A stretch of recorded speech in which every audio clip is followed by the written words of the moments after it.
will be a very productive use of your time. So my name is Joyce Brown, Director of Programs at Health of Mother Earth Foundation. So my job here is to introduce the campaign, the event, and I'll hand over to the moderator. So I'll also briefly introduce the organizers of this event. So Health of Mother Earth Foundation is doing this in partnership with AGC, A Growing Culture, and it is all under a bigger campaign under the Alliance for Food Sovereignty in Africa. So we have other countries carrying out a similar campaign as well across Africa. So Health of Mother Earth Foundation is an ecological think tank and an advocacy organization promoting food sovereignty as well as environmental and climate justice in Nigeria and in Africa, right? So we have our head office and some branch offices here in Nigeria. We also have an office in South Sudan as well as in Togo. So our key areas of work, one is tagged hunger politics, focusing on issues relating to food, biosafety, biodiversity, GMOs, forests, and talking about hunger in general and the politics around that. So we kick against modern agricultural biotechnology and promote agroecology as a way to achieve food sovereignty.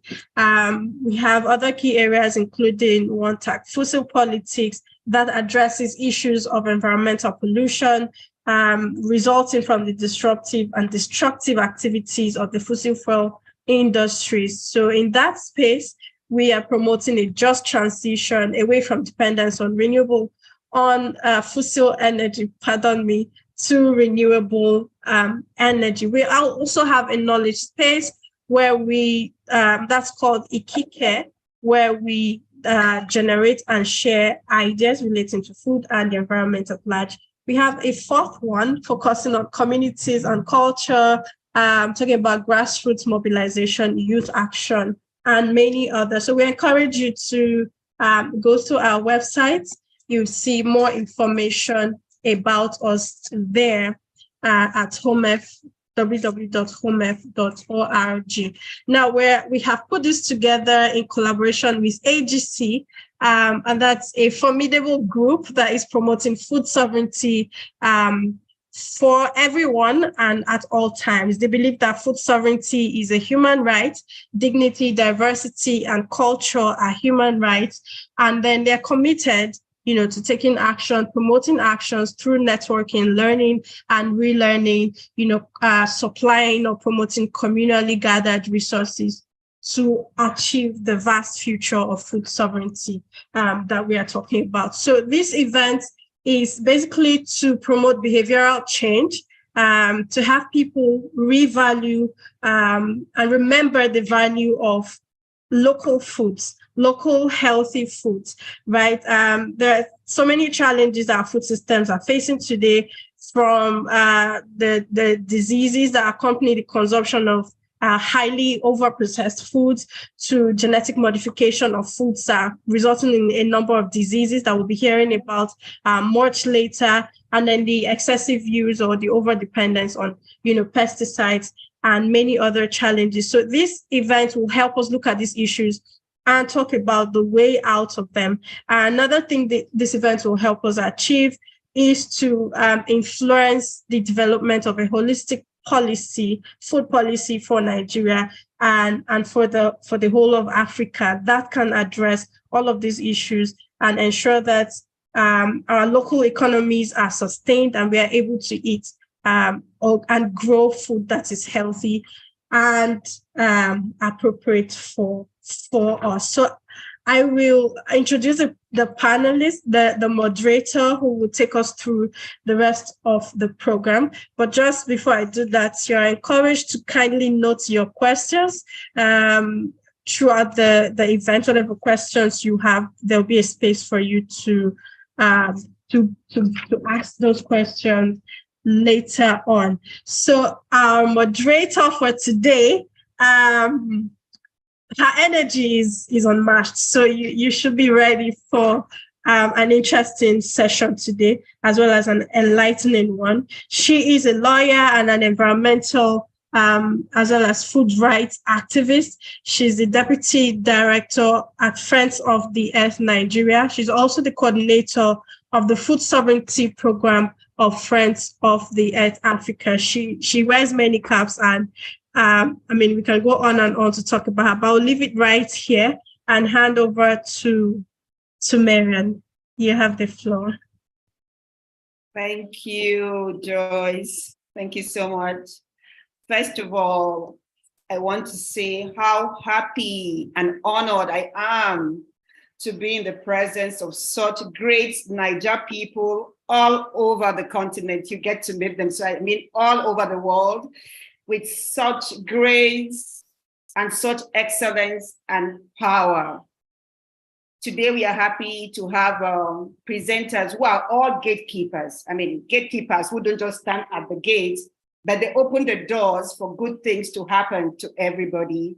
They come with so much power, so much grace, and it's going to be sizzling hot. You know, Nigeria, we like it hot, hot. So I'm going to introduce our first speaker. Most of us call him the living ancestor. He also wears many caps. He doesn't like much introduction, but we are going to introduce him all the same. He's an architect, an environmental activist, author, poet, and a clergyman. He chaired Friends of the Earth International from 2008 through 2012 and was the executive director of Environmental Rights Action, Friends of the Earth Nigeria, for 2 decades. He was one of Times Magazine's Heroes of the Environment in 2009, and in 2010, Nimmo Bassey was named a laureate of the Right Livelihood Award, and in 2012, he was awarded the Rapture Prize. He also received an honorary doctorate from the University of York, UK, in 2019. He serves in many diverse boards, international boards, that if I want to start now, we will not go to the business of the day.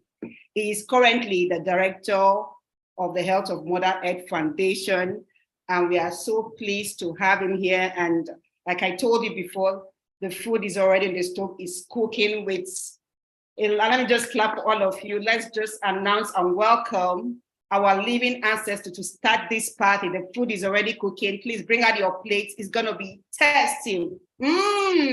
Welcome, Nimmo Bassey.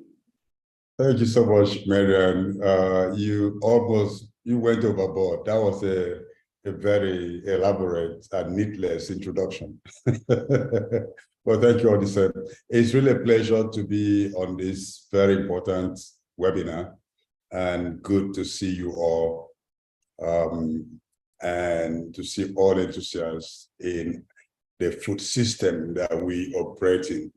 So I'll be speaking very briefly on what I've titled Food, Culture, Life.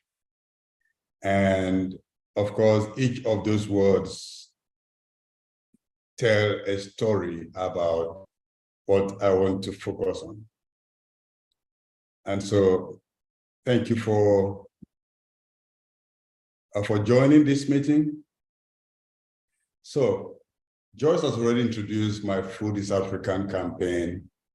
And you would understand and agree with me that foods across the continents of the world are basically from crops and animals distributed by nature across the regions.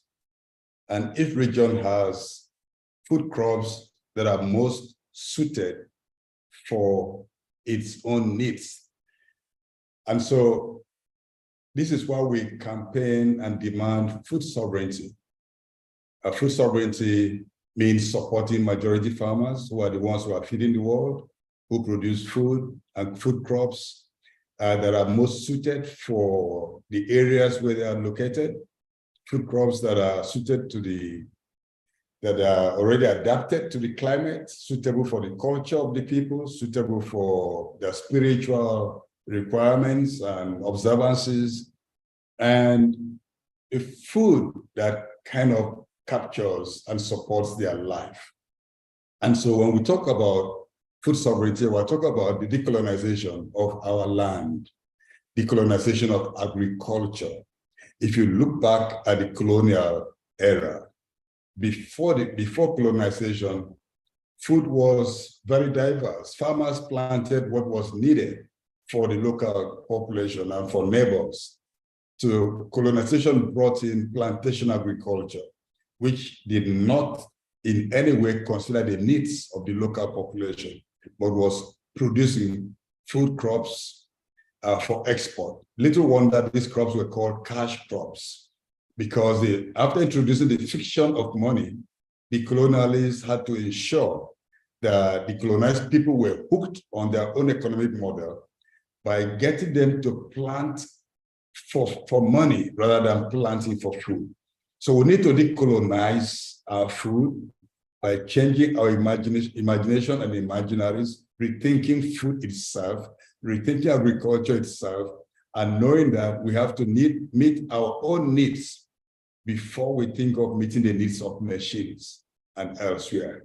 And so decolonizing agriculture also means decolonizing our food systems. Speaking up and standing up against GMOs and industrial agriculture, which has destroyed species and varieties, and which has promoted the use of artificial and chemical fertilizers, which are soil destroyers. And so decolonizing agriculture means, in a sense, decolonizing our culture, reviving our memories, recollecting who we are and who we ought to be. It means getting food that nourishes us and not food items that merely feeds people. Feeding people, the sense of feeding and not nourishment, is the kind of idea that accepts the kind of food crops that are not beneficial to our health. And so when we talk about our food, our culture and life, we're talking about our knowledge. Our farmers are knowledge holders. They don't need to have PhDs or doctors of science. They don't need to have laboratories in buildings. The farm is a living laboratory. And our farmers have the knowledge, they have the science, and they have the practice. And in history, our people have lived in very close harmony with Mother Earth, practicing crop rotation, producing crops that match, selecting crops that match climatic conditions, producing thousands of varieties of crops by selecting the best. And of course, our farmers never indulge in monocultures. Monocultures, as Vandana Shiva posited, also makes us to have monoculture of minds, one-track minds that does not bring about the movement that we need to preserve our knowledge. Our knowledge is not for sale, it's for life. And this is what our farmers have held for ages, and it's what we have to fight to protect. So decolonization means liberating our tongues. When we liberate our tongues, we regain all tastes that we've lost due to the prevalence of monocultures and junk food in our cities. So liberating our tongue is very important, not just for speaking, but for reviving our communities. Food has always been a celebration. If you look at the pictures I'm sharing now, I was very amazed to see this dish, and I really relished it. Was outside of Nigeria, egusi soup served with rice. They didn't call it egusi soup, they call it pumpkin seeds served with rice. But because maybe in that particular, the location where I was, they didn't understand how to swallow eba or pounded yam or fufu, but they could eat rice and just take this as soup to go with it. If you compare that to what you have on the right, you can see the diversities and other things that we find in our localities. So liberating our tongue is a cardinal struggle for all of us. Regaining the taste that we had in the past, our ancestors' taste. And really, when you regain your taste, you won't accept artificial tests that are loaded with artificial flavors and colors, but you enjoy the colors of nature. This is what our food is African is all about, to revive ourselves. We talk about natural crops, natural foods, foods served in a very artistic manner, beautiful and local. Now, and this is where I'm concluding this short presentation. We have to learn to celebrate our farmers. When you celebrate our farmers, you're celebrating what they produce, and you're celebrating our food. Our food is what we enjoy as collective, not what we hide in corners to eat alone. We put our food in basins, in big bowls, and we sit around and we talk and eat, celebrate, sing, and remind ourselves about who we are. So we're talking about, when we say my food is African, we're looking at building a movement that shifts our communities beyond resilience. I know you hear a lot about resilience, building crop resilience, climate resilience, but we have to go beyond that to resistance, resisting GMOs, resisting synthetic biology, resisting gene editing, and all these funny things that are totally uncalled for. But beyond resilience and resistance, we have to get to defense, standing together in solidarity, linking our hands, singing our songs, eating together, and defending our food systems. I believe that when we do this, we will, as we do this, we are really building up our food is African. Thank you so much. And I hope I brought both the key and the note, and we are now set to proceed with the celebration. Thank you so much, Comrade Nimmo. You really got this party started. I mean, even if we don't get to hear any other thing, this is very moving and touching, and we are good to go. I mean, there's certain words that came out. Learn to celebrate our farmers, building a movement, resistance, resilience, and respect. Respect for the people who cook the food, respect for the people who produce this food, respect of the people, respect of the culture. Our food is power. Our food is us. Our food is who we are. So you cannot disrespect our food. And just look at that presentation. Look at the okra. Look at the egusi. I feel like just eating it, taking it from that seat and just eating it. Thank you so much. I'm going to introduce the panel. Interesting lineup. Like I told you, they are all Nigerians, but in different continents. We have on this panel, Yemi Amu, who is the founder and director of Oko Oba Farms Incorporated. In 2013, she established the NYSC's first and only publicly accessible outdoor aquaponics farms, the Oko Farms Aquaponics Education Center. She directs all of Oko Farms programs, including education, design, to build projects, and community-related activities. Yemi is one of NYSC's leading aquaponics experts and is a committed educator. Over the past decade, she has facilitated the creation and maintenance of over 20 edible species throughout NYSC. She's a powerful woman. Created and implemented various culinary, nutrition, and gardening programs for both youth and adults, and promotes aquaponics as a tool for environmental awareness and stewardship. Yemi has a master's in health and nutrition education from Teachers College, Columbia University. In 2021, Yemi became part of the inaugural cohort of the Dosta Industrial Experiment Design Lab, created by the Testa Gates and Prada. I'm sure most times when some of us think of farmers, we look at, old people in the village, looking scruffy, emaciated, poverty-stricken, but look at this beautiful, young, dynamic lady. She's based in the US, and she is a farmer. I mean, she has a master's. She wants to be called a farmer, but she is a scholar, a good one at that. And she's a Nigerian. Ladies and gentlemen, I told you it was cooking. Nimmo just started the food. Get ready. We're going to have a very sumptuous lunch. Please welcome with me, Yemi. I'm going to do the clapping because she is a star. I'm also going to introduce another person, a farmer in our midst. She's also a strong lady. I mean, she's also educated. She leads a powerful network in Nigeria. Her name is Loveland Ejim. She is the founder of the Network of Women and Youth in Agriculture. She is the Southeast Vice President of Rice Farmers Association of Nigeria, RIFAM. Loveland is also the chairperson of Pan-African Rural Women's Council. She has represented the farmers in many forums, many meetings, and she's very outspoken to tell you that the farmers have the solution. Of course, like Yemi, she's also educated. You would think to be she's a young, dynamic lady who is leading farmers into glory. And of course, you'll hear her speak soon. Also, in this panel is our brother, Ikenna, Bobmanuel.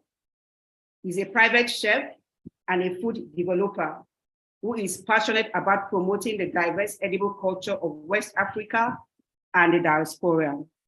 Growing up with a Nigerian heritage and traveling throughout West Africa as a young teenager, this influenced his perspective on food and culture. Ikenna believes that food is a great connector and an opportunity to initiate conversations to find local solutions to local problems and appreciation for indigenous and underutilized ingredients could be the answer to many of the challenges in our food systems. If we frame our consumption to a paradigm that celebrates and protects our resources and identity. He's currently based in Accra and works as a food consultant for restaurants and instructs at the School of Culinary Arts, Ghana. He's also a member of the Ghana Food Movement, a network that promotes food sustainability in Ghana. I mean, he's a young, dynamic man. I mean, most times we think that it's only women that can cook, but Ikenna can give you a run for his money. And he's going to tell you that our food is really African, it's Nigerian, and that we need to celebrate our food. And like I said, he's a young man. It's not just, when people think about food, farming and things, it has to be with the old people in the communities, but these are young people doing great and mighty things. Our last panelist is Ms. Jacqueline Kutuyan. She's a nutritionist and a medical practitioner, a pastor and an entrepreneur, and a food safety activist. She's the CEO at BFA Integrative Health and Wellness Clinic, and also the country director at Biointegrity and Natural Food Awareness Initiative. Over the years, she has been dedicated to the struggle for a resilient food system and is at the forefront of the resistance of GMOs in Nigeria. This is also another powerful lady, dynamic, a dynamite, who is also speaking out to say that our food should not be contaminated, that we have all it takes to feed our people and even the whole of Africa.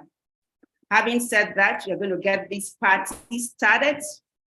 And like people have said, please write the questions, because at the end of this, we'll have an opportunity for you to ask your questions.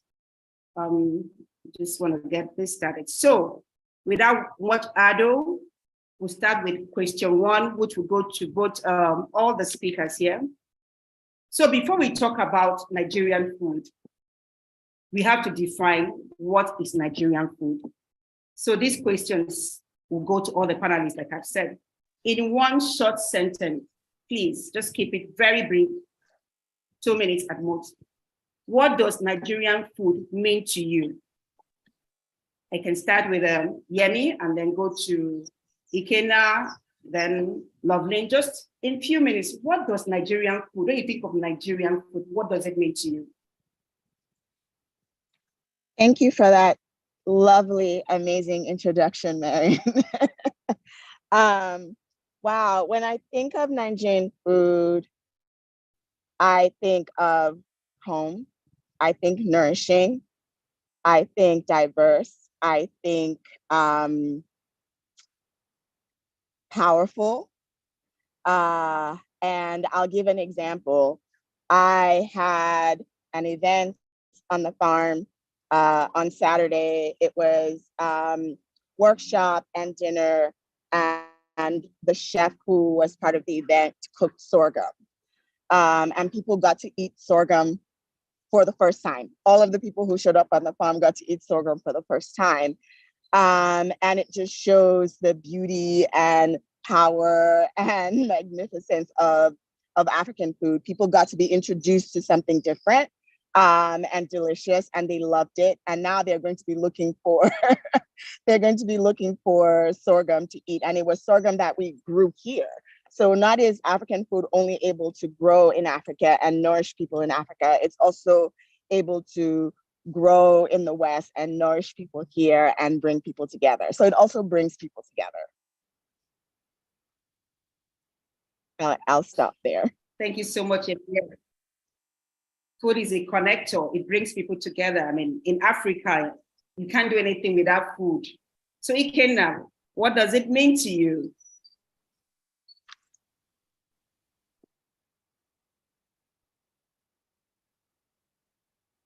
Ikenna, you're muted. Oh, Loveland, you can, what does food mean to you before Ikenna comes on? I don't know, it's on.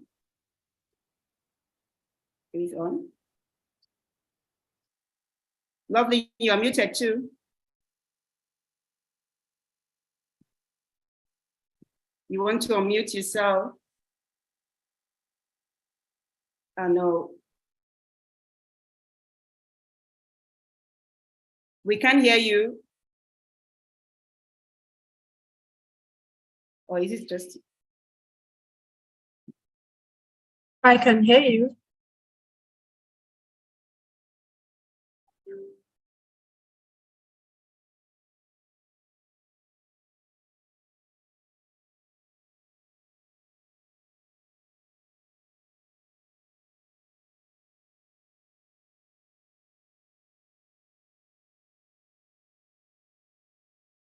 I can't hear Loveland, or is it just me?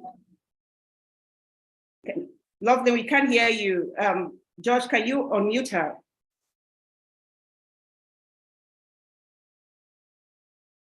Let's bring back in Ikenna. It's issue with her computer. Yeah.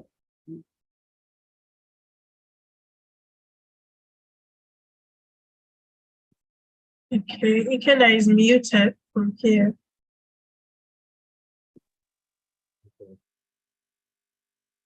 Can you hear me?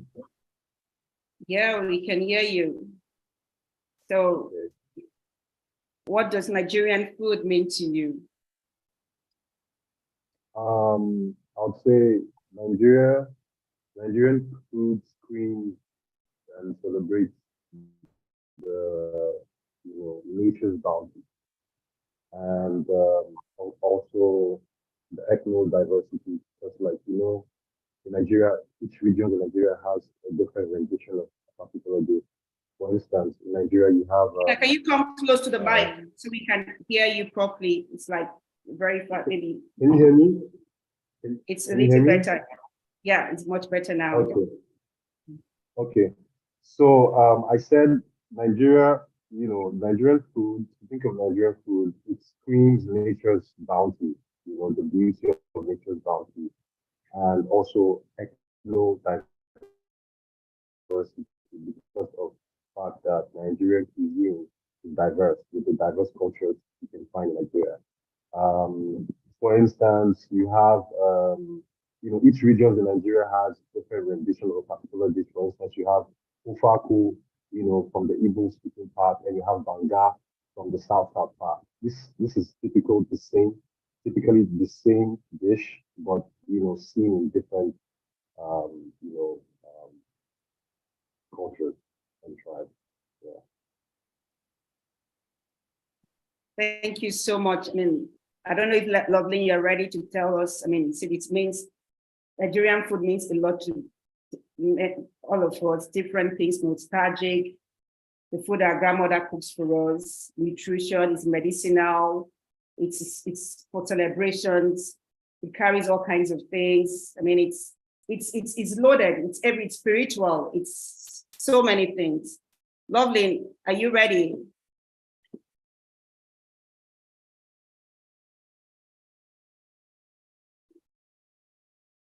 Oh, we still can't hear you.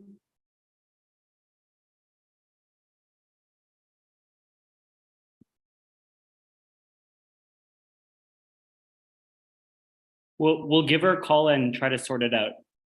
Okay, we'll just move to the next. Okay, while we're trying to sort that out, so we don't take much of time. I want to go to the next question. It's really fascinating to me in particular. I mean, we have two people who are celebrating Nigerian food today on this panel. One is Ikenna, who works with Nigerian and also works in Nigeria and also in Ghana, and in different varieties of ways. Another is Yemi, who is a farmer in New York. Like I said before, I mean, believe it or not, she has a master's. People would think that, oh, farmers are always people who should be looking scot-free, dirty, and in communities or rural areas. However, I want the two of you to tell us more, without me sounding like I'm one grandma picking up on our youths. Why are our folks, young people, losing the attraction for local food? Why do our people, you see young people, they feel it's more like a prestige thing to go for foreign foods or fast foods, and people rather want to order a pizza or now Indomie instead of going for real traditional food that would nourish us. So Ikenna, we want to start with you. Why do you think there's this craving for more of these fast foods instead of this nutrition? I mean, we saw the slides that were presented by Nimmo, those fine, nutritious food that were popping out from the screen.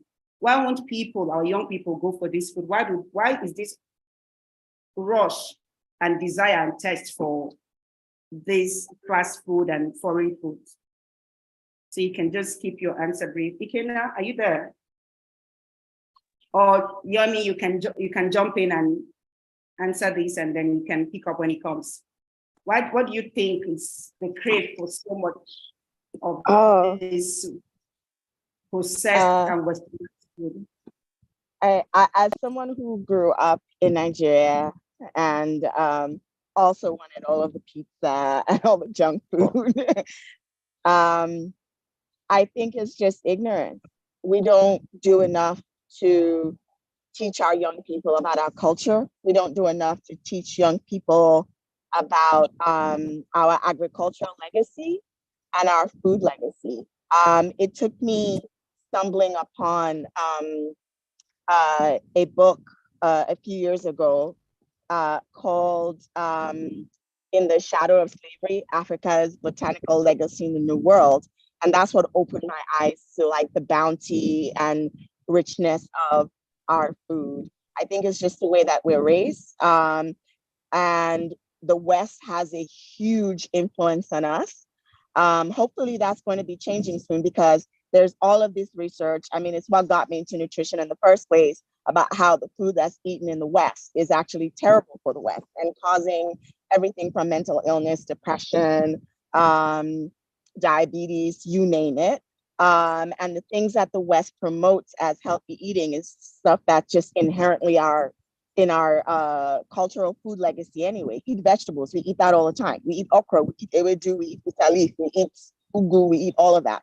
That's just inherent in our foods. We don't have to like go out of our way to look for a salad to eat.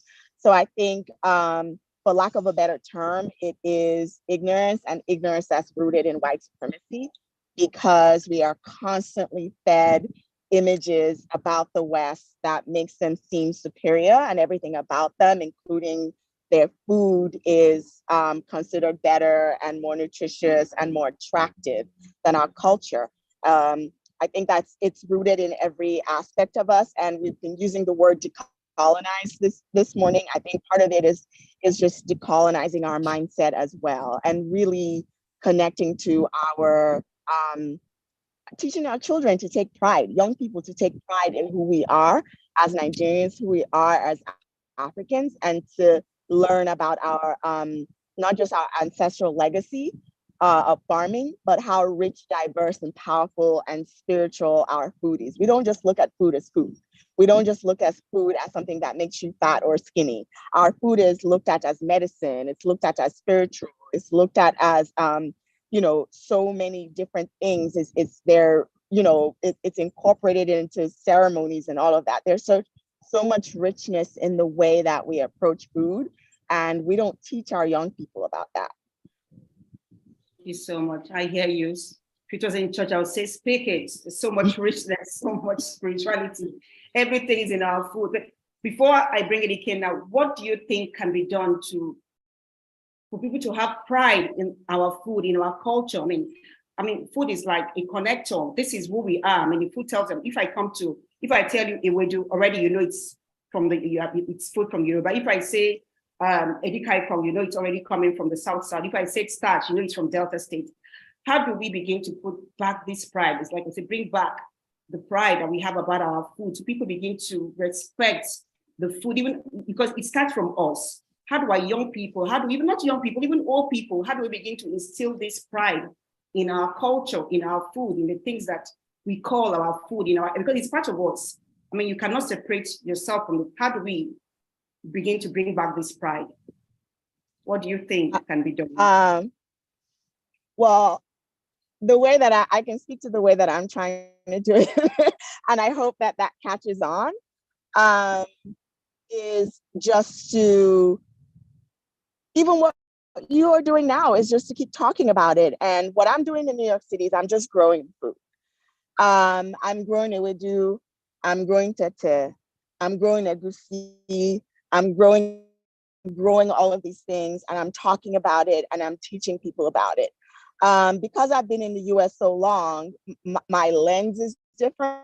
And what I learned when I moved, Africans are hungry. They don't have food. And what I've been doing with my work is really just demonstrating our food, demonstrating the breadth and variety of the food we have, and talking about it. I'll grow sorghum. Like I said earlier, I'll grow millet, and I'll talk about how nutritious it is. And because I'm young, because I present a certain way, there are a lot of young people who will be attracted to it.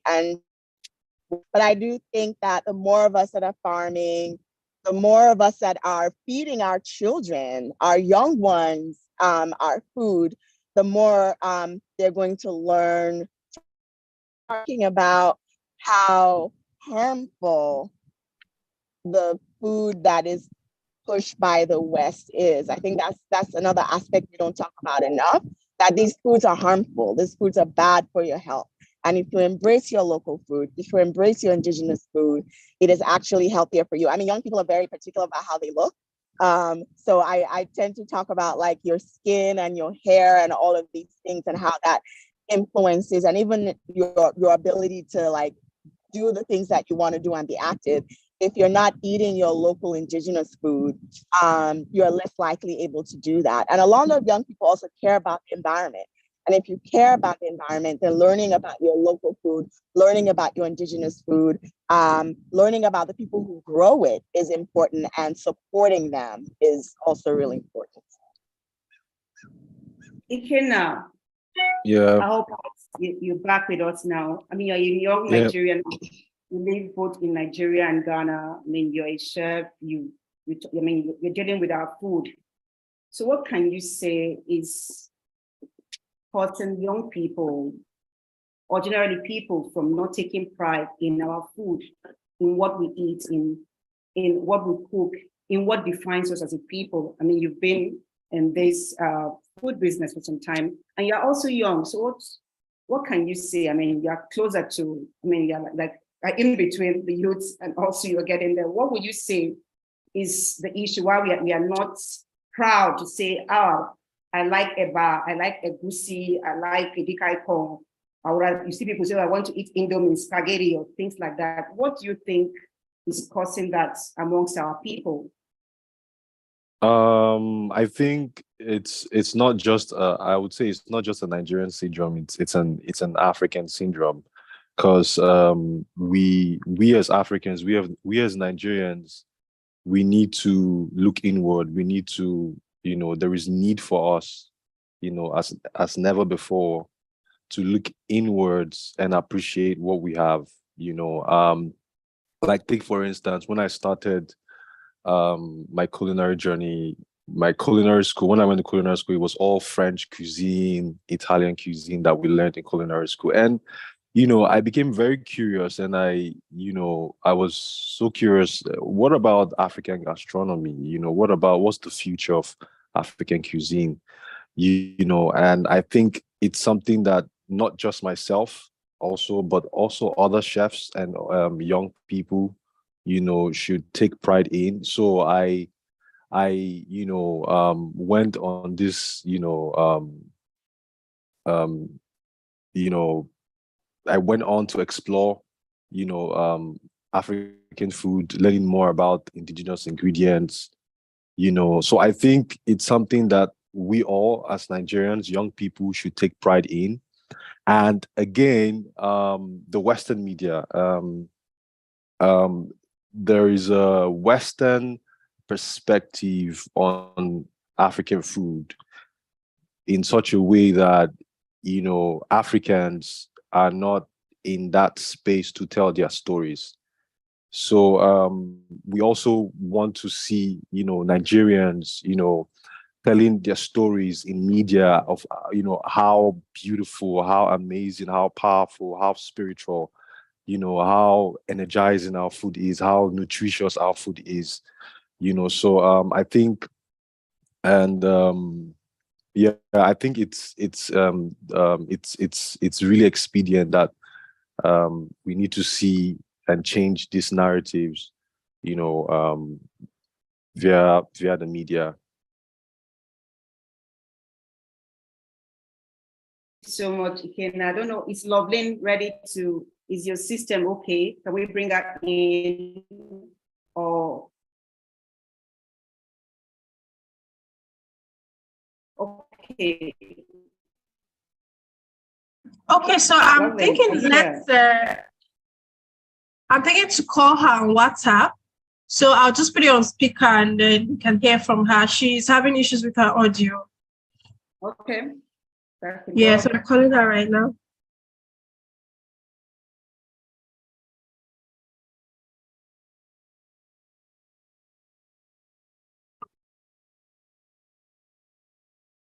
Sorry, apologies for the technology issues.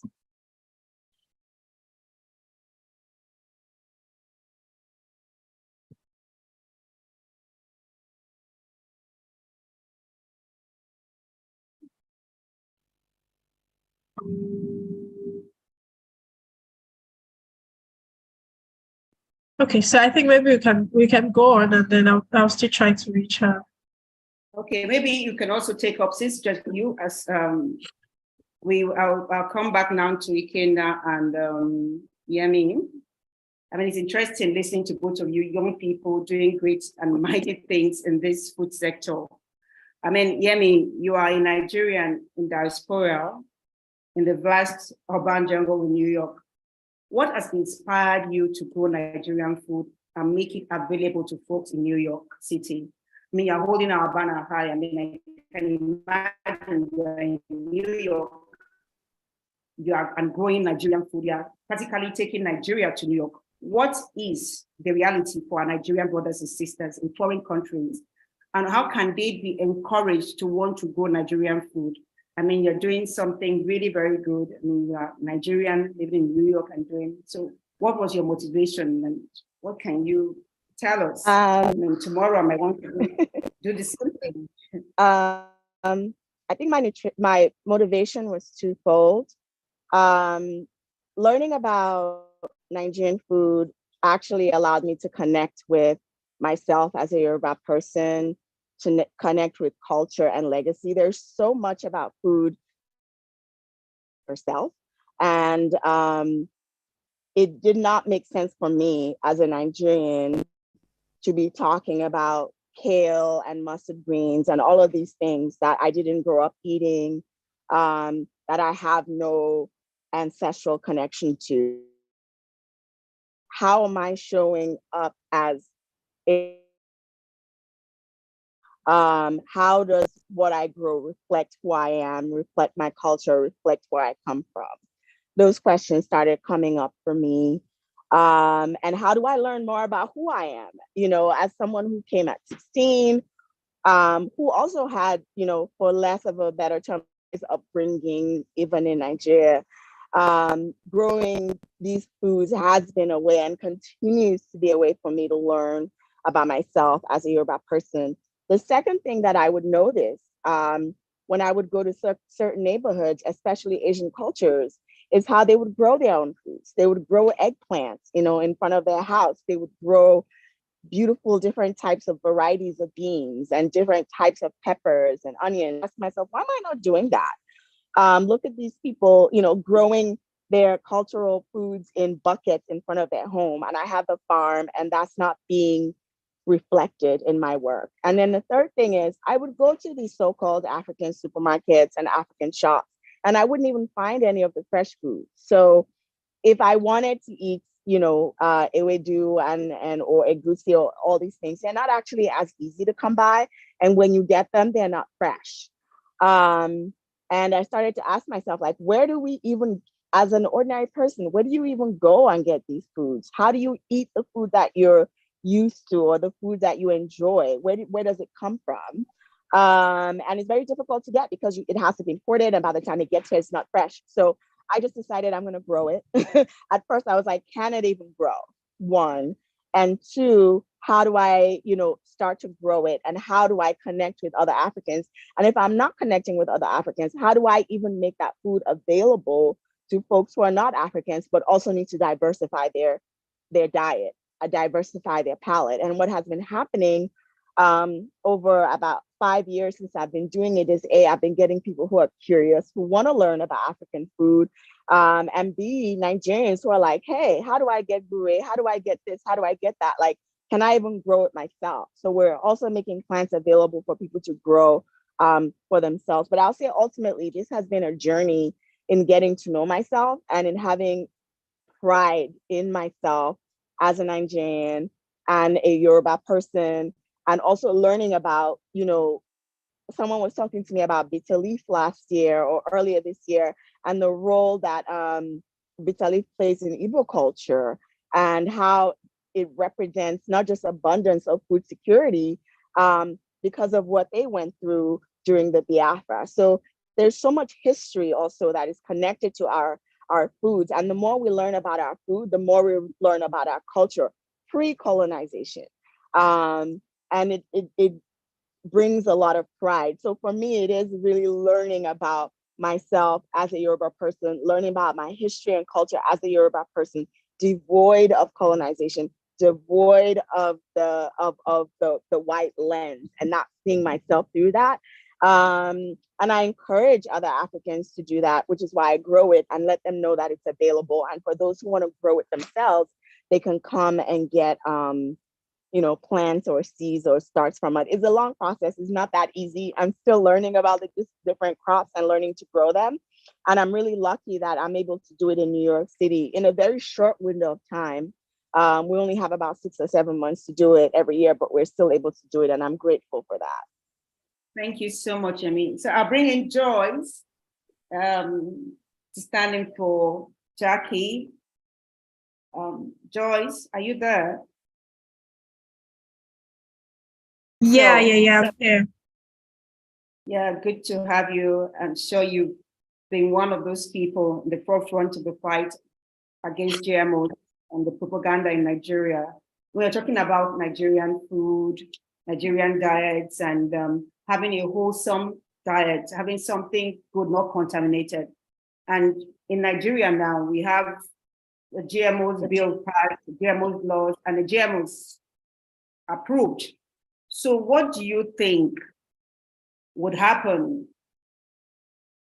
vis-a-vis promoting our Nigerian diets with the GMOs that are already running amok in our environments? I mean, how do we truly promote our Nigerian food, our African food, if we have them tainted with these genetically modified versions? If we have them, if we have a cassava that is GM cassava, GM rice, GM cowpea, how is that truly our my food, because to me, I mean, that is already tainted. So I know you and your organization have been doing a lot on GMOs and talking about growing food organically in a healthy manner. What can you tell us? How do we manage this? It's almost like contradictions, promoting my food with the food that's already contaminated or tainted with things that have been done to it. Thank you so much, Mariann. So when we talk about genetic modification and the infiltration of these products, it's not just a challenge for Nigeria. It's something that is affecting and going throughout the African continent. And so we truthfully cannot say our food is African or our food is Nigerian when we're talking about GMOs, because to start with, that's not our food. So for the sake of those who probably are hearing about GMOs for the first time, we're referring to genetically modified organisms. So particularly in the agriculture system, genetic modification has been applied in other fields, but here the challenge is with food crops and animals that we use as food. So we have crops or animals being modified with the insertion of genes from either the same or different species, just so they can perform a particular purpose or function. So for example, genes from tomatoes can be taken and inserted into rice, just so that that rice can perform a particular function or have a particular characteristic. Now, there are so many challenges connected with this. Scientists have said that the results of this sort of manipulation or modification are not even fully known. But so far, there are already studies that have linked this sort of manipulation to, in terms of health, several genetic disorders, cancers, Alzheimer's, several diseases, what you call allergies, and all sorts of health challenges. And then the other issue is the environmental implications that they come with. Many of these genetically modified organisms, especially the ones we have in Nigeria, are so modified to withstand the use of particular herbicides, that are made by the same companies making these genetically modified seeds. So instead of reducing the dependence on these toxic chemicals that are sprayed on the farms, we have farmers having to use even more chemicals. Another issue with genetic modification of crops is the destruction of biodiversity, because these chemicals that are applied on the farms do not only destroy the pests or the weeds that they apply to destroy, they go ahead to destroy beneficial, microorganisms and other organisms in the ecosystem. So we have bee populations reducing, for example, and other soil microorganisms, that are useful for soil health, that helps to support plant growth and all of that. So we can't have African food. We can't have Africans in control of African food when we adopt genetic modification. Some people feel, okay, why don't we, we can promote local food, but then we still need GMOs to support for the increasing populations. Like Mariann said, they're contradicting. So by the time you bring in GMOs, the genes are dominant. So you're going to have local varieties going extinct because the modified genes are going to overtake the indigenous seeds. So they cannot coexist. I'll just stop there for the next questions. Yeah, thank you so much. Thank you so much, Joyce, for that. You've said it very clearly. They cannot coexist. You can't. It's like night and day. You can't bring this thing and you're going to contaminate our varieties. So it is very, very clear. We're talking about promoting our food. My food is African. And once you do anything to my food, it's no longer my food. That is something completely different. So this question is open to all the panelists. So everyone has a role to play in preserving our food culture. I want to hear from Yemi, Ikenna, Joyce. Nimmo can also chip in if you want. What can folks do to promote change individually, collectively, or I mean, wherever they may be, what can they do? I mean, just in seconds, what do you recommend we can do to build a food policy for Nigeria or for Nigerians, for Africans? What can we really do to promote this movement for a healthy food, for African food? It's almost like a vanguard. We want, my food is African, I am African, my food is power, my food, respect my food. What can we do? Just in seconds, before there are a lot of interesting questions, so we can just go to them, so we'll be able to answer them before we call it 90 minutes. Thank you. Who wants to go first? Yemin, you want to go first? Okay, I'll go.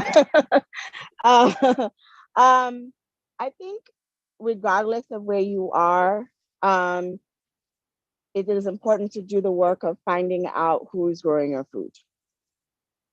One of the things that happens around the world, you mentioned it earlier, Mariann, is that we see farmers as people who are poor, people who are ignorant, you know, in Africa. In the West, you know, same thing, maybe not necessarily poor, but we have a lot of immigrants who are doing the work of growing food. There's a lack of awareness about who is growing your food and where your food is coming from. I think we could all do better in finding out where your food is coming from. Wherever you live, there are local farmers. Wherever you live, there's a market that sells food. Go to the market, ask the people who are selling the food, where's the food coming from? Take the time to find out. You need to start getting to know people who are growing your food and starting to ask them questions and starting to understand their plight and respect them. Mr. Bassey was talking earlier about how farmers are scientists. They're not only scientists, they're knowledge holders. They embody knowledge. They know nature and the environment better than any one of us because they live in it every day. There's so much knowledge that farmers carry and have that most people take for granted and don't respect. It's important, I think, is a good place to start. And it's what I tell people, and I believe is what I represent here, is putting a face to those who grow food. It is so important for you to know them, to support them, to ask them questions, and to find out what ways you can do to support them. And the most important way you can support them is, for now, is your money. Find out whether they're using GMO or not using GMO.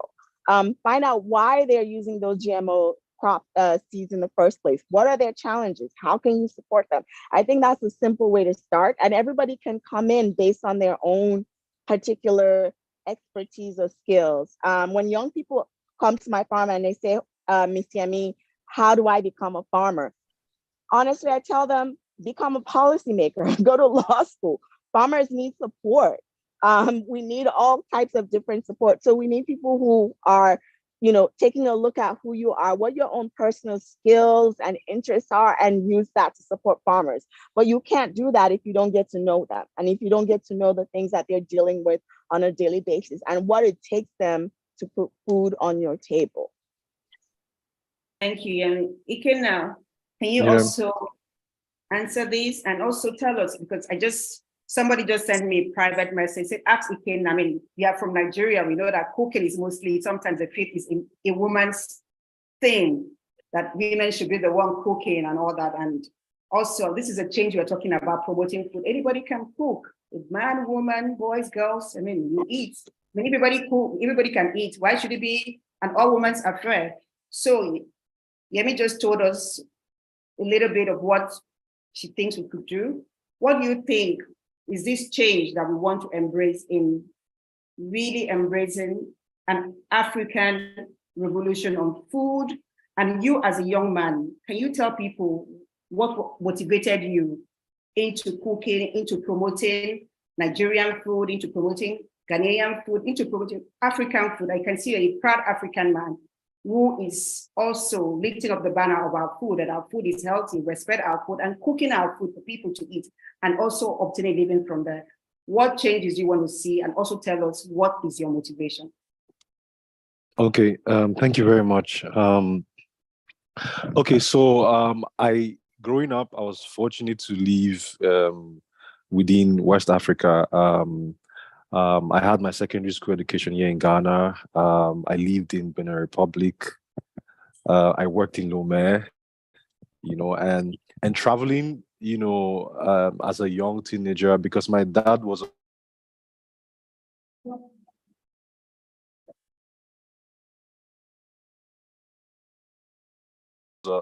a clergy, and we followed. Hello, wherever I traveled, we followed. So growing up, I was introduced to, a melting pot of different West African cuisine, and it was, fast forward, I became a chef. So what really inspired me was my experiencing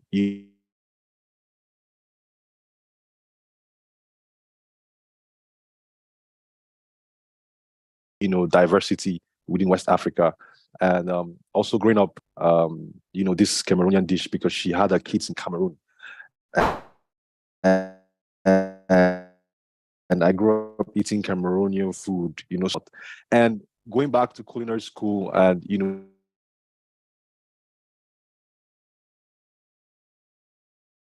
seeing, culinary education, what is the future of,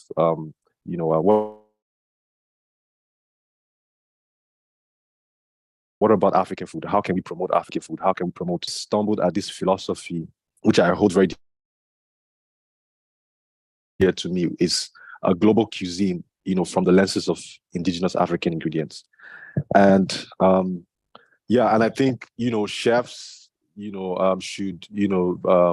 should push boundaries. Chefs, across Africa, across Nigeria, should push boundaries in exploring different diversity, different, food diversities in West Africa and also in Nigeria as well, because we're speaking of Nigeria. And also, I was also fortunate to consult for an eco lodge. They wanted to, change their menu, and what we did was we focused, the menu based on the food that was grown within that, environs. And I think, even because of the fact that I work in a culinary space, I think even restaurants should, buy into this ideology of, sourcing locally, supporting local farmers.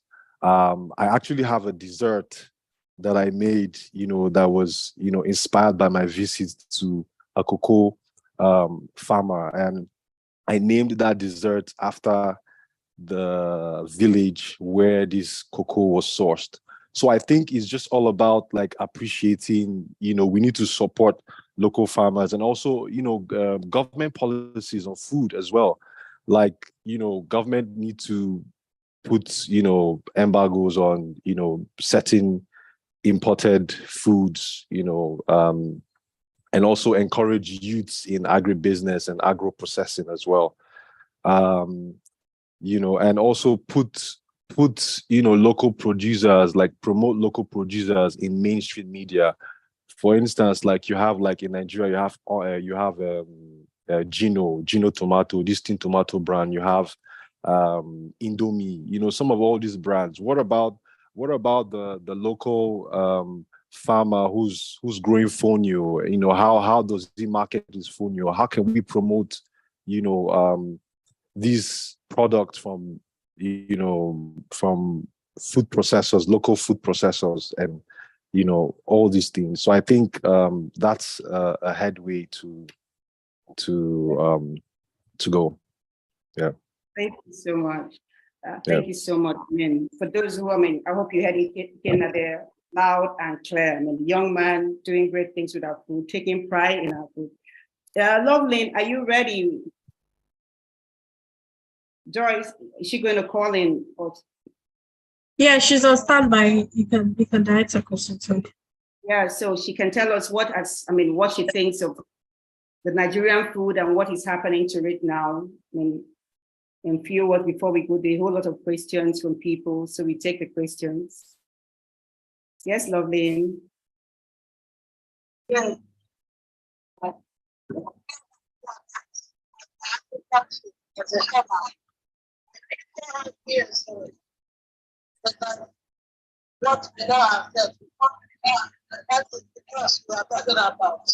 Mariann, can you hear her? Not very well. It's not very clear.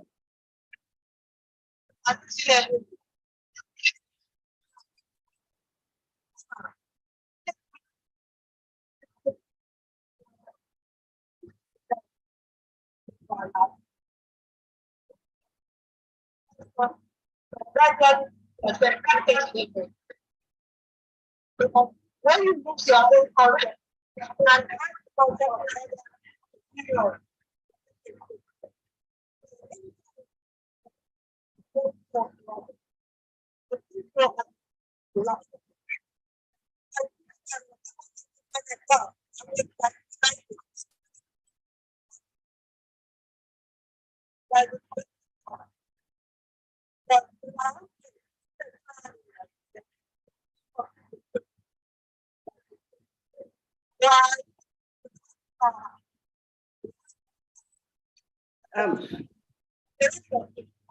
Sorry, okay, thank you. I think it's not working. Let's go to the audience and let us take some questions.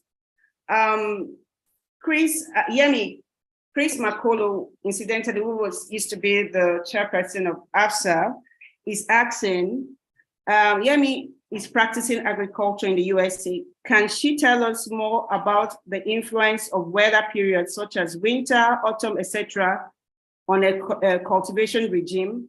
Tell us also about the input into your crop production. And do you do it for self-consumption or for sale as well? Yemi, that's a question for you. I can't get my video started, but can everyone hear me?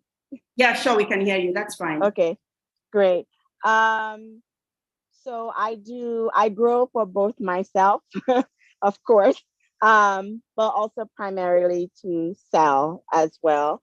And yeah, the weather does impact us greatly, but it impacts us in the sense that I'm in New York City, and whether or not I'm growing Nigerian food or the more local indigenous food here, there's no production in the winter for us. So production for us starts in March when we're seeding things.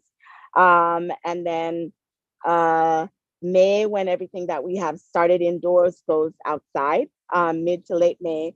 And then because of climate change, New York City has now become subtropical. So that means that we have tropical temperatures from May through November. And honestly, it's the reason why I've been able to grow a lot of these vegetables. When I started farming 10 years ago, I'm not sure I would be able to grow most of the things that I'm growing now. So I'm just taking advantage of the fact that the climate has changed dramatically in New York. The other thing is the reason I'm also able to grow some of these crops is because I have some wonderful friends, a young man in Philly who focuses on breeding seeds from countries around the world. And he really does focus on West African and Southeast Asian varieties. So that's been really helpful. There's a farm in Texas called Emelife Farm, and I get things like ugu seeds and other things that I'm not able to get from True Love from them. So, you know, I think about what I want to grow and then look at what's available. And then there are some indigenous African crops that are a mainstay in the US, like okra. Okra is my absolute favorite thing. And you can find the seeds for okra everywhere. In the South, okra, people eat fried okra and eat okra in a bunch of different ways. So they're easy to get some of those seeds from them. There's also the Caribbean culture, and the Caribbeans that eat things like tete. They call it callaloo. So I basically go into these different communities and see what seeds I can get. The blessing of being in New York again is that we do have subtropical weather now in the summer. Climate change, I don't know how you want to take that, and more people embracing their own indigenous food and growing seeds. I find that if I cannot find it, if I cannot find a Nigerian farmer that grows something, if I do my research, I will find a Middle Eastern farmer, or I will find a Chinese or Thai or you know, a Southeast Asian farmer that has the seeds that I'm looking for, because we all pretty much eat the same things, maybe different varieties for different things. So that's how I'm able to grow these produce. There are some things like egusi that I get from True Love Seeds in Philly. And then honestly, there are things that I've snuck in from home and I'll give it to True Love to help me breed so that we can have more continuous seeds. And now I'm focusing more on saving those seeds and making the seeds more available to people. Okay. Thank you so much, Yemi. This is a question for all the panelists. It's from Peter Goebbels. He's asking, you can read it from here so I can say it properly. He said, in Nigeria, there have been discussions around increasing the use of cassava flour in bread making in Nigeria as a way to promote the local production of cassava and reduce dependence on imported wheat flour. For example, in 2019, the Cassava Bread Development Fund was established by the Nigerian government to promote the use of cassava flour in bread making. What is your perspective in terms of my food is African? I am concerned because cassava can be produced locally, but not necessarily in an agroecological way. So, I mean, the question is also there. Any of you can answer? Yeah, Ikenna, yes, please, go ahead.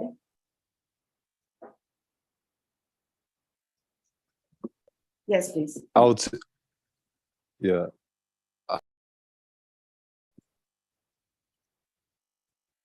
How we are able to utilize the cassava as an ingredient. So I know of a woman.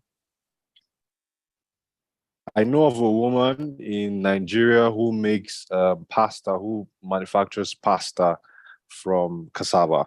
All right. And like, it's just all about how we can be able to utilize cassava. Cassava, we can make cassava biscuits. Even down here in Ghana, traditionally, there is a biscuit that is made from cassava. It's just all about finding ways in how we can utilize cassava, not just in breads, but you can make a cassava cracker. We can make, chips from cassava. We can make a whole lot of products from cassava. So I think it's something we need to think innovatively in how we can use cassava. Thank you. Joyce, you wanted to say something? And while you are there, you can ask a question on HOMEP. Somebody's asking, does HOMEP have branches all around Nigeria? And are these meetings or activities to teach and practice some of these techniques on indigenous seed and agroecological ways of going about it? So you can answer that and also this one. As well. Okay, so just to say that we can actually produce cassava agroecologically because, I mean, most of the smallholder farmers, or cassava is mostly grown by smallholder farmers. Let me start with that. There's hardly a farmer whose major crop that they produce is not cassava, even for those who produce just for subsistence. So I think the challenge really is how to produce that cassava in large scale. Yes, there's the challenge with the genetically modified varieties coming in, and then the many of the farmers are now resorting to pesticides, which are really toxic for the crop and for the soils as well. But generally speaking, most local farmers who do not use GMOs or who are not yet using GMOs or not yet using these pesticides are able to produce cassava. So I think the problem is to be able to support these farmers to produce the cassava in a large scale, that can be used to make this bread, flour, and the crackers, and all other products that can be made from cassava. So it's basically to support them in terms of credit, in terms of access to land, in terms of the infrastructure that they need to, process and also store cassava, as well as other local produce that many of them are interested in. Even young people, at least I know I have a friend that called some time back to ask about how she can venture into large-scale cassava production. So that's that. Then for the question about HOMEP being having offices across the country. I think we are in enough cities as it is. And yes, we've been organizing a number of trainings. I think that was last month. We had a practical agroecology training for farmers in the FCT.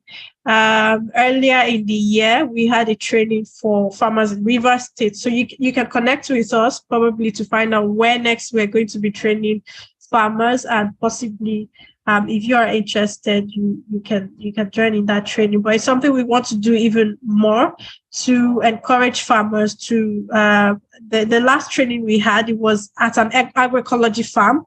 I mean, where farmers were able to see on the ground how agroecology works, because most people believe that you can't do agroecology on a large scale. Some people are not sure if it works, or if we're just promoting a mantra or something. But then it's something that is proven, and that works. Thank you so much. I hope that answers the questions.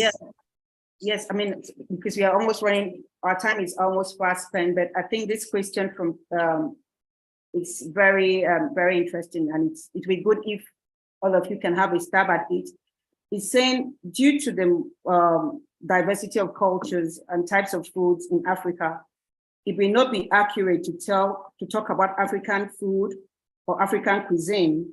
There are also differences with countries, and there's lack of adequate knowledge about foods from countries other than our own. What can the panelists suggest that should be done to close this gap of knowledge deficit? And is there African or even Nigerian cuisine? This is a question for all the panelists. And somebody was also asking, I mean, do you have a seed bank? And Ikenna, somebody's asking, do you have tell us more about the dessert or something? And they said, where do you source your seeds, or do you have a seed bank you resort to? And please try to read the charts. Loveline has sent in a number of answers to some of the questions, and it will be good if you can read them. She's having problems with connectivity. So please, panelists, make it brief. We have to round up soon. Just keep your answers short, and if you have time, just try to touch on most of the questions already sent in the chat box, and just keep it brief so we can go to your last closing words. Thank you so much. Ikenna, yes, over to you. Okay, I would say, we've been, so separated by borders, and I think that's one of the things I'm talking in retrospect to the question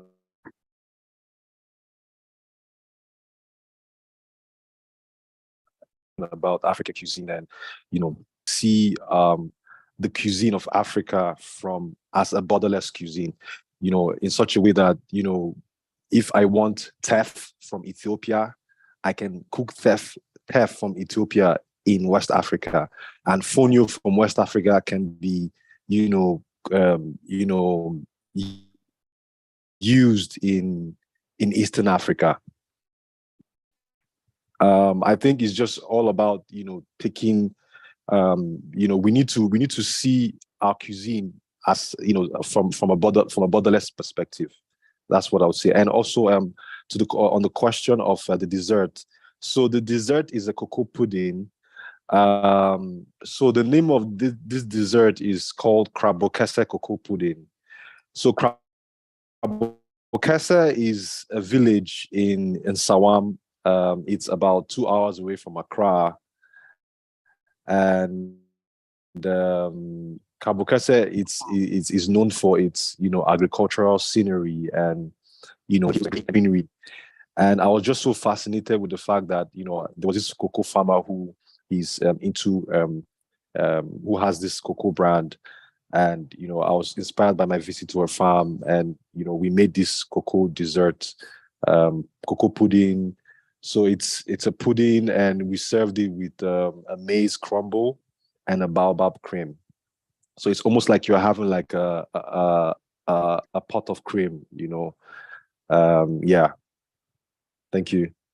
Thank you so much. Joyce, yeah. Yes, I see time up. Can you summarize? Joyce? All right, so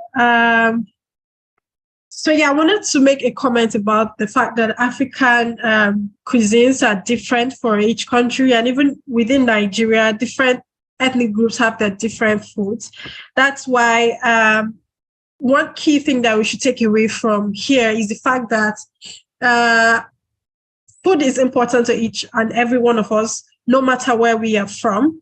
And so the key point is we should all have the right to what we want to eat and how we grow it. So as Africans, or as a Nigerian, or as a Delta person, you should be able to grow what you want to grow in a way you want to grow it, and you should be able to access, the resources that you need to produce that. So no matter the differences, we should all have a right to the food that we need to eat and how to grow it.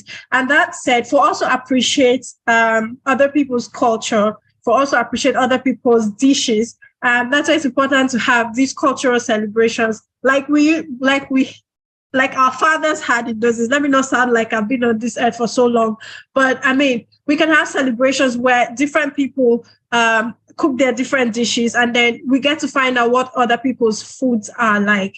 That's why, as part of this campaign, we're going to have such an event at the end of this month, where different ethnic groups will come and prepare their food. AFSA has done something like that, where different African countries prepared their foods, and then it was really great because we're able to appreciate foods from different other countries. So I think this should be encouraged. Communities, I think some communities have done so. Some Yoruba communities have done so in the past, where they bring different groups of people together, and then they make food and they all eat together happily. I think that would really help us to appreciate and value our food as Africans. Thank you so much, Joyce. It's diversity. There's beauty in diversity. We are different people. Look at us. We don't, even twins have different DNAs. We are different people. So that's, even with the diversity, there's this richness, the commonalities that if you come to Nigeria, like Joyce have said, different, north, south, east, we have different things, and they are nutritious, they are healthy, you want to eat them. If you go to Kenya, they are known for certain things. If you go to Uganda, you have the matoke. If you go to Ethiopia, you have the injera. This is the beauty of Africa. We have different, diverse, nutritious food that we could eat. So there's no need for all these tainted food they call GMOs for polluting, contaminating, and trying to tinker with our food, because nature has blessed us with just the best. The best food is in Africa. If you want anything, if you want it spicy, if you want it not spicy, there's just everything. We can whip up anything from just anything. So we celebrate our diversity. And one thing that we are calling is respect for our food, respect for the people who produce this food, respect for the farmers, respect for the people who grow these seeds. So we are going, before calling it a day, we are coming back to all the panelists, and we just want to, at least in just a few seconds, in honor of all the Nigerian mothers, in honor of all the African mothers, and so, and in honor of people who have gone before us, those who are still here and those who have gone, who also made this cuisine for us. Some of them are no longer here. Can you tell us, what is your favorite Nigerian or African food? And what memory does it evoke when you think about this food? Any of you can go. Okay, so let me go first while we wait for others to speak. So my favorite Nigerian dish, actually, I love food, so it's hard to say which is my favorite, but one of the favorites is egusi soup, and that would be starch. Even though I'm trying to not eat it too much, to not add too much weight. But then the memory around this food is that I remember when I was really young and we went visiting my grandmother, and then there is a special pot that grandmothers use. Even after cooking the food in the main pot, they would always transfer it into this very small dish to recook it. I'm like, why? And then they say, oh, there's a particular flavor this pot. I'm not sure what the name is. Maybe Ikenna knows what it's called, but it's a black pot. So there is a particular way that food tastes, and I can't get that memory, off my head. I just remember, anytime I remember egusi soup. I remember that particular scene. And the fact that she picks up that pot from the fire with her bare hands. And then I remember screaming like, Mama. And then she's like, she's used to it and it doesn't burn her at all. So, and that's the beauty of, intergenerational knowledge and connectivity. So maybe my likeness or my the taste I have for that soup came from watching her cook it and watching her, enjoy it with the family. So that's that for me. Yeah, that's so. I mean, I can imagine that hot food coming from. I mean, and they use the charcoal firewood to cook it, and it's. I told you guys something really nice, something really African. I mean, just remember, just put it in your head and remember this. Yes, Ikenna. What is your favorite food? I mean, for a chef, I wonder what it would be. I'm curious. And what are your parting words? Ikenna? Okay. While we wait for him, I mean, I think his connectivity is. Okay, so I'll go. For me, it's either eba and okra soup, elasticol, or pounded yam. And elasticol. I can't tell you why. From little, eba has always been my favorite. Eba and okra soup is something I used to get when I did well in school. It was something that I would ask for and I would be rewarded with. So it just has a very special place in my heart. Actually, now when I go to Nigerian restaurants to get food, the lady that will be like, Eba and what? Because she knows me. I love okra. I love okra soup. I love pounded yam, real pounded yam. My mom is always like, Paloma Gunyo, who is going to be pounding yam for you? But it's my favorite. I don't know. It just makes me feel nourished, and I can't think of anything that says home more than that. And I crave it sometimes. I know I'm missing home when I crave it. Yeah, thank you. I can imagine that. Yes, Ikenna. Are you ready for us now? Yeah, muted.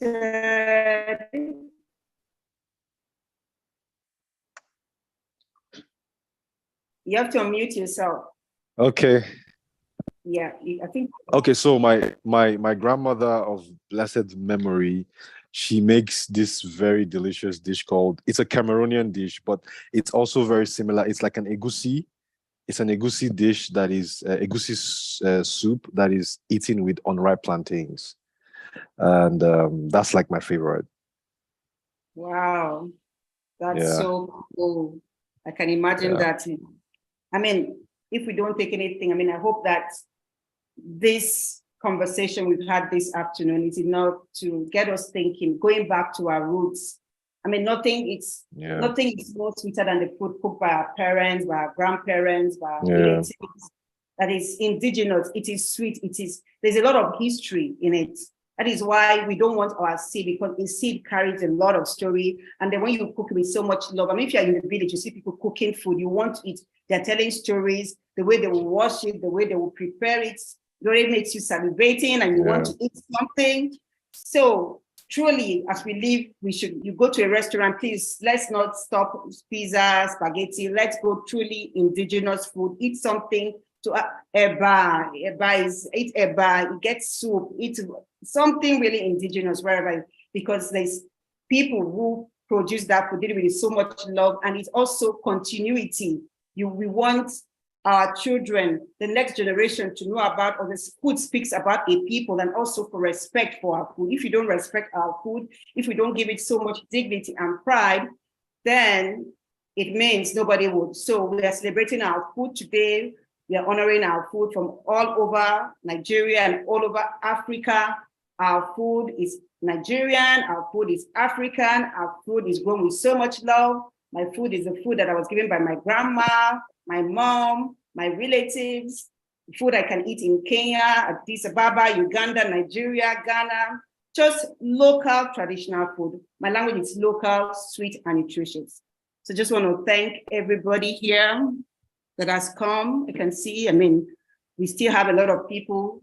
We just want to thank you for showing up I just hope that when you leave this place, look for a local traditional food, the one that you eat and lick your hands. You know, that's how we eat in Africa. You eat with your hands, and you start thinking of how can we do to continue this culture of eating very good and nutritious food. Thank you so much. I don't know, Joyce, if you have anything to say before we call it one day, and we shall gather again to talk more about our food, about our culture, and one more thing, we respect our farmers that keep nourishing us, and we say thank you so much and blessings. All right, so thank you so much to our participants. We are glad that you've been able to stay through to the end. We appreciate you. And we encourage that we continue these conversations. They shouldn't end here. Talk to somebody who will talk to somebody who will talk to somebody until we all learn to appreciate our foods. And we're not just doing this because we want to promote our food for the sake of doing so. Local foods are healthy foods, and that way we'll avoid a lot of the problems that we have brought upon ourselves by moving away from healthy foods, and also to encourage our government to put in place policies that will support the processes that will enable us to enable our farmers grow healthy indigenous foods, and as well to all our consumers to be able to do the same. So thank you so much. Just to mention again, we will share the link shortly for those who would like to join us in that food systems convergence coming up later in this month, and the food fair. We'll be able to connect to join virtually as well. So you can be on the lookout for that. Thank you so much, and bye for now. Just you can play the song while people can enjoy it. I believe the music, yes, the song is good to different people. For those who want to listen to it, it's really powerful, made by our people from our colleagues from Kenya. Talks about the diversity in Africa, the pepper soup from Nigeria, the red plantain from Ghana, the matake from Uganda. Just if you can play that song as we say good morning, good afternoon, good night, wherever you're coming from, and think Africa, eat Africa, and stay blessed. Thank you.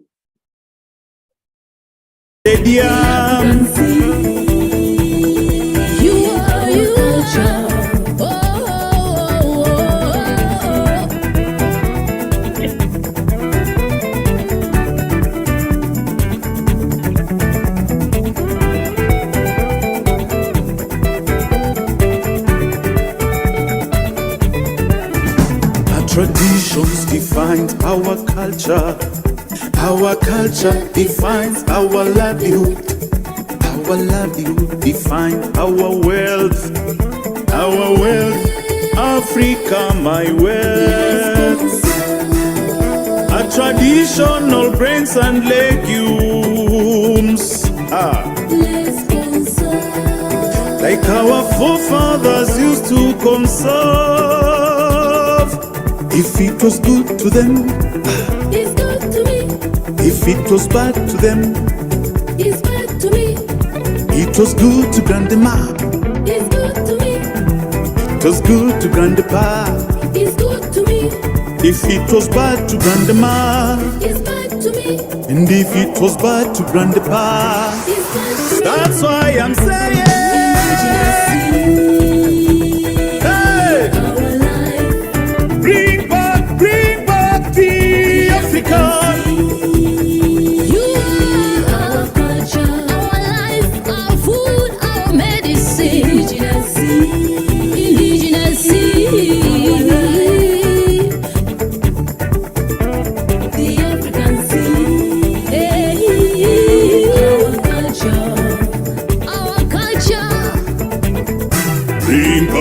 bring back, I say bring back. Africa said bring back the sesame, bring back. Rastaman bring back, slogan bring back. Ian San, don't forget the finger relay.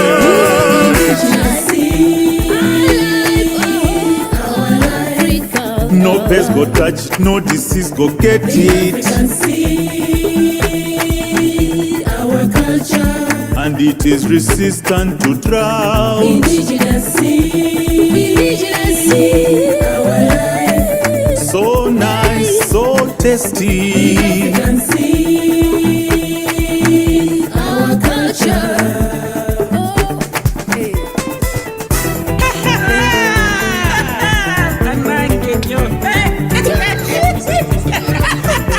Say no, say no, say no, say no, say no to toxic pesticide affecting our bodies. Say no, say no, say no, while it's bad in Europe, still exported to Africa. Say no, say no. Resist multinationals pushing for adoption of GMOs.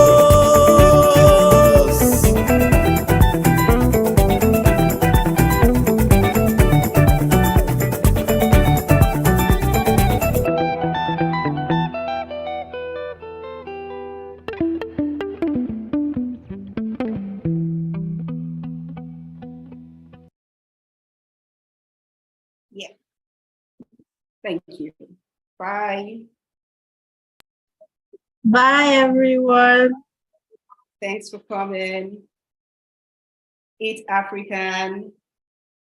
Respect African food. Respect our farmers. Thank you. My food is African. I love Africa.